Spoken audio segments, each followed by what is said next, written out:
check ਕਰ jump ਬਾਬਾ ਐ ਹੋ ਰਿਹਾ ਉੱਤੇ ਕਹਿਣਾ ਗਰਮੀ ਚੈੱਕ ਕਰ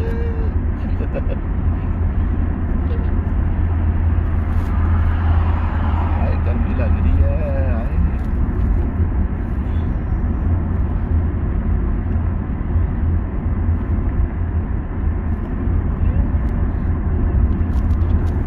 पूरी को खुल गया मैंने कहा था ना वहाँ से वो आएगा है ना पूरी को खोलना कह रही थी वहाँ से पानी आ रहा है और नीचे देखो पानी आ रहा है मैंने कहा था पानी चलता जी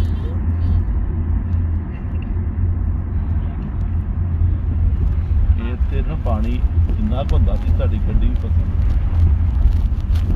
ਉਹਨਾਂ ਨੇ ਅੰਡਰਗਰਾਉਂਡ ਕਰਤਾ ਹੁੰਦਾ